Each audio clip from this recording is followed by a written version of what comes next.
Construisons ensemble le produit d'un vecteur par un réel à l'aide du théorème de Thalès.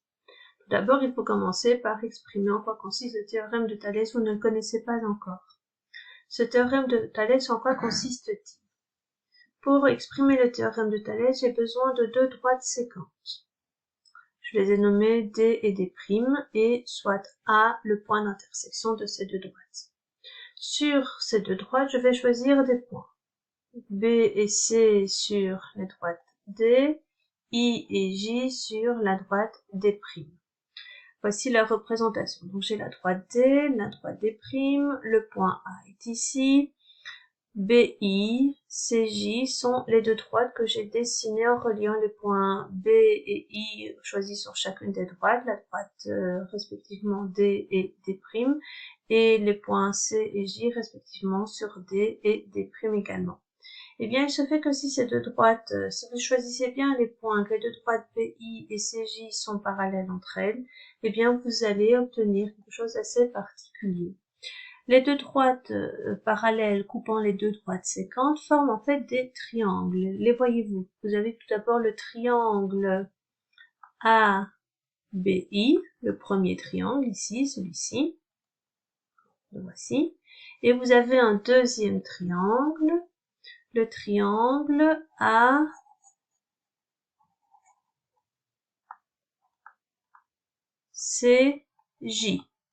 Le voyez-vous? Eh bien, ces triangles, lorsqu'ils sont formés de la sorte, correspondent à ce qu'on appelle des triangles semblables. Un peu de vocabulaire. Mémorisez bien ce vocabulaire puisque je vais l'utiliser tout au long des différentes heures de cours concernant les vecteurs et l'utilisation du théorème de Thalès.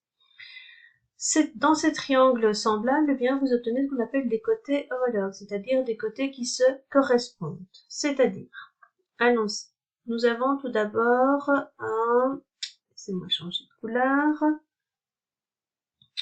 un premier lot de côtés correspondants. Le côté AB correspond au côté AC dans le triangle, dans les deux triangles.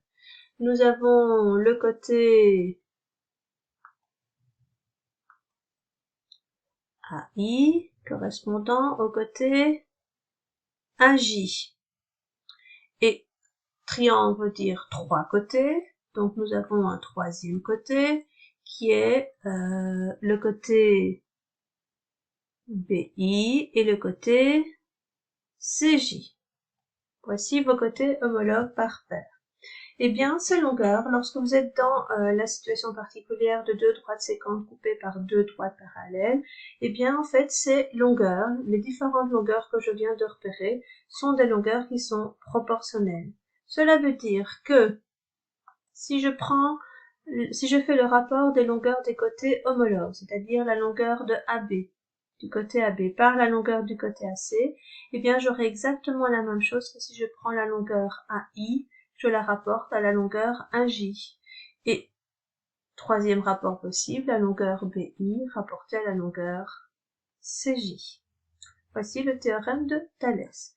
Je vais vous montrer par mesure qu'il y a effectivement bien ces trois rapports de vérifier lorsque nous sommes dans la configuration de Thalès. Reprenons notre situation. Donc j'ai ma droite D et la droite D' qui sont séquentes en le point A. Venons choisir plutôt d'abord un point B, un point C sur la droite D. Choisissons un point I, un point J sur la droite D'. Et venons tracer les droites BI et CJ. Eh bien, si ces droites sont parallèles, eh bien, vous aurez un rapport de longueur de côté homologue obtenu dans chacun des triangles qui se voient apparaître grâce à la configuration de Thalès, le triangle ABI, le triangle ACJ. Venons mesurer la longueur du côté AB, AI. Je vous proposerai de mesurer BC, la longueur BC, la longueur IJ, et nous ferons ensuite les rapports. Alors, la longueur du côté AB, il suffit de compter en fait. Nous avons 2 unités de longueur. Le logiciel ne me permet pas d'écrire la notation correcte de la longueur. N'oubliez pas, il y a 2 petites barres verticales qui viennent encadrer la notation AB. Entre B et C, il suffit de compter, nous avons 3 unités de longueur. Alors entre A et I, c'est plus compliqué, mais on prend notre latte et on mesure 4 unités de longueur, telles que j'ai choisi, et j'ai fait en sorte que mes droites BI et CJ soient parallèles, et donc entre I et J, nous avons 6 unités de longueur. Si on applique Thalès dit que le rapport de la longueur AB, donc 2, par la longueur du côté AC, qui est 2 plus 3, ça fait 5, sera la même chose que la longueur du côté AI par la longueur du côté AJ. Si IJ fait 6 unités de longueur, AI 4 unités de longueur, AJ en fera 10. Donc nous avons 4 dixièmes, ce qui nous donne bien également 2 cinquièmes, comme nous avions ici pour le rapport de la longueur AB par la longueur AC.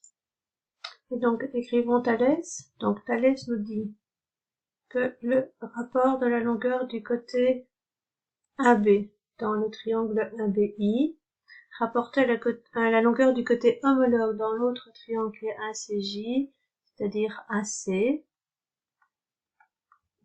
qui nous donne, si on calcule, donc la longueur de AB, c'est 2 unités de longueur. La longueur du côté AC, c'est 2 plus 3, donc 5. Sera égal au rapport de la longueur du côté AI par la longueur du côté AJ. Ce qui nous donne pour AI 4 unités de longueur, pour AJ 4 plus 6, 10. Et donc nous sommes bien à 2 cinquièmes, exactement la même chose que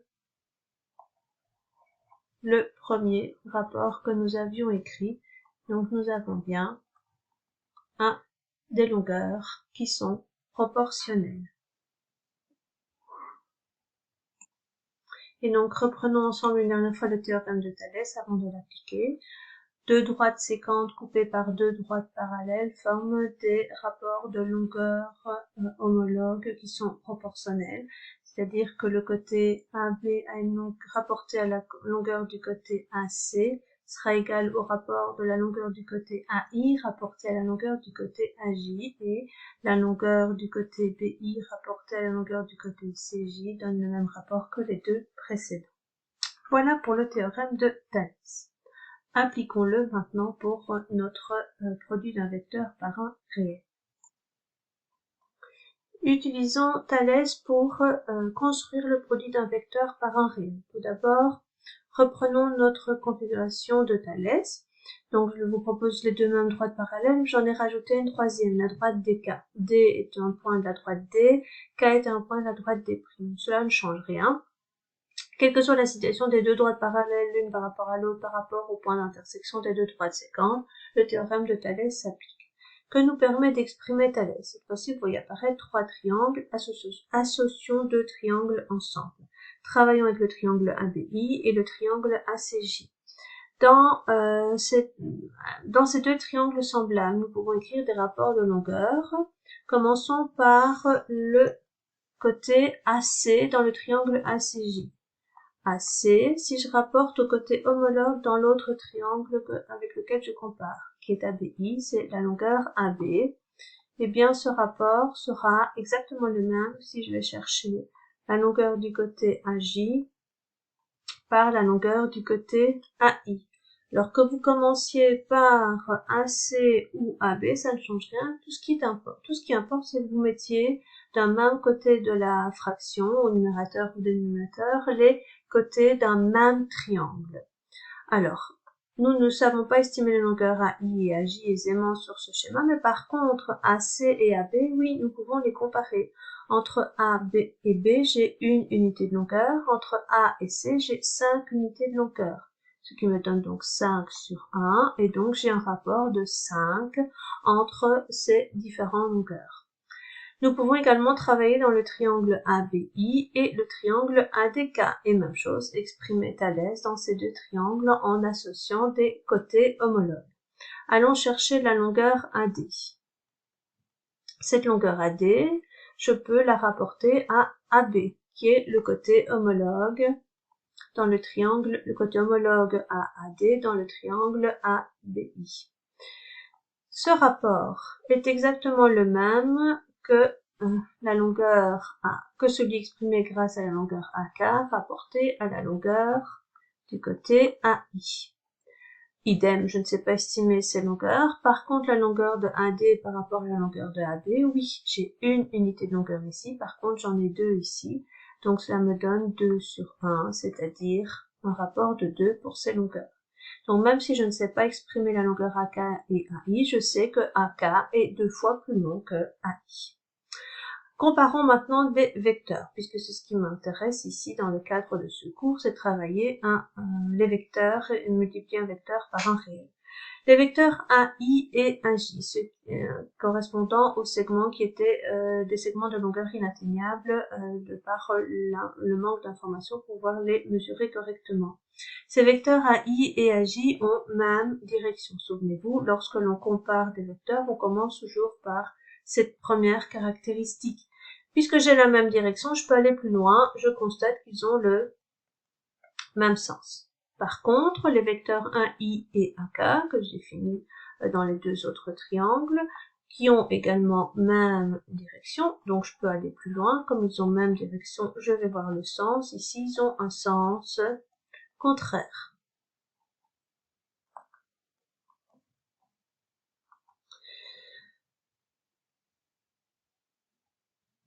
Je peux passer maintenant à la norme. Pour cela, comparons la longueur des segments. Je peux aller les comparer assez facilement puisque par Thalès, je sais en quoi, dans quelle proportion les longueurs réagissent. AI, AJ est 5 fois plus grand que AI grâce à Thalès. Si j'exprime ici AJ en fonction de AI, j'ai 5 fois un segment AJ qui est 5 fois plus long que AI. Donc reprenons ici, AJ est 5 fois plus long que AI. Par contre, dans cette situation-ci, le segment AK, grâce à Thalès, est 2 fois plus long que le segment AI. Je constate que ces vecteurs AJ et AK peuvent être exprimés comme des multiples du vecteur AI. J'ai exprimé les longueurs en fonction de AI pour chacune des deux situations. Ce qui me permet donc de relier les vecteurs AJ et AK au vecteur AI. Alors, comme les vecteurs AJ et AK ont même direction que le vecteur AI, eh bien, nous pouvons, rappelez-vous, écrire un égal entre nos vecteurs. Comme ils ont le même sens, AI et AJ, eh bien, je vais utiliser un multiple, un réel positif pour exprimer les deux vecteurs l'un par rapport à l'autre. Par contre, de l'autre côté, comme ils ont un sens contraire, je vais devoir utiliser un nombre négatif. Maintenant, il me reste à indiquer la norme. La norme de ces vecteurs seront liés par le rapport des longueurs entre ces vecteurs, puisque la longueur AJ est reliée par un coefficient 5 à la longueur AI, je dois multiplier le vecteur AI par 5. Par contre, dans l'autre situation, je dois multiplier par 2. Donc, grâce à la configuration de Thalès, eh bien, vous pouvez exprimer des vecteurs l'un par rapport à l'autre qui seraient plus difficilement atteignables dans une autre situation.